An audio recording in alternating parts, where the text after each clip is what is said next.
बिस्मिल्लाहिर्रहमानिर्रहीम। अस्सलाम वालेकुम। Welcome back to my channel. उम्मीद करती हूँ आप सब खैरियत से होंगे।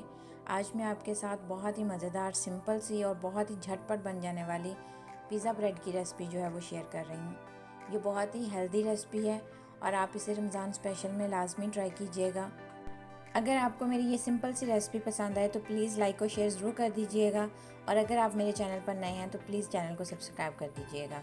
तो चलिए रेसिपी को स्टार्ट कर लेते हैं। पिज़्ज़ा ब्रेड बनाने के लिए सबसे पहले उसकी स्टफ़िंग तैयार कर लेते हैं।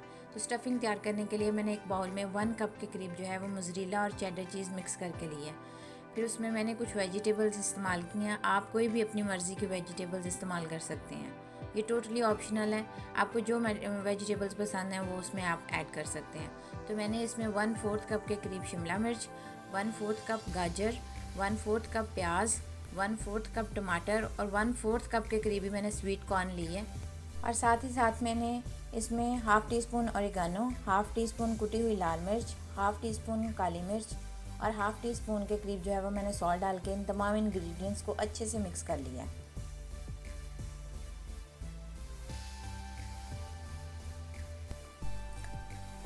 फिर मैंने एक बेकिंग ट्रे में ब्रेड के स्लाइसेस लिए हैं और उनके ऊपर पिज़्ज़ा सॉस जो है वो अप्लाई कर दी है। और साथ ही साथ जो मैंने वेजिटेबल मिक्सचर बनाया था वो सारा जो है वो ब्रेड स्लाइसेस के ऊपर लगा दिया है। और ऊपर मैंने मिक्स हर्ब को जो है वो छिड़क दिया है। आप अपनी मर्ज़ी के मुताबिक कोई भी मिक्स हर्ब्स ले सकते हैं। आप मेरी इस रेसिपी को लाजमी ट्राई कीजिएगा। ये बहुत ही टेस्टफुल और बहुत हेल्दी रेसिपी है। आप इसे अपने बच्चों के लिए बना सकते हैं, अपने बच्चों को लंच बॉक्स में दे सकते हैं। आप इन रेसिपी को जो है वो रमज़ान अफ्तारी में बना सकते हैं। साथ ही आप जो है वो उसे एज अ टी स्नैक के तौर पे इस्तेमाल कर सकते हैं। तो मेरी इस रेसिपी को लाजमी ट्राई कीजिएगा और इसका फ़ीडबैक मेरे साथ लाजमी शेयर कीजिएगा।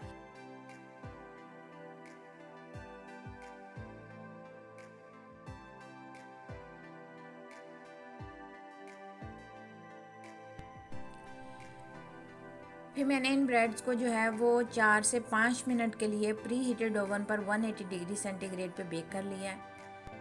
यहाँ पर हम ब्रेड्स को सिर्फ 4 से 5 मिनट के लिए बेक करेंगे, क्योंकि हमने सिर्फ ब्रेड्स को हल्का सा क्रिस्प करना है और साथ में हमने उनकी चीज़ जो है वो मेल्ट करनी है। अगर हम ज़्यादा टाइम के लिए इसे बेक करेंगे तो हमारे जो ब्रेड्स हैं वो नीचे से जल जाएंगे और वो थोड़ा कड़वा सा टेस्ट देंगे। उम्मीद करती हूँ आपको मेरी ये रेसिपी बहुत पसंद आएगी। तो इंशाल्लाह जल्दी मैं आपके साथ ऐसी ही बहुत कम वक्त में तैयार होने वाली रेसिपीज़ जो है वो लेके आती रहूँगी। तब तक के लिए मुझे इजाज़त दीजिए। अल्लाह हाफ़िज़। अपना बहुत ख्याल रखिएगा।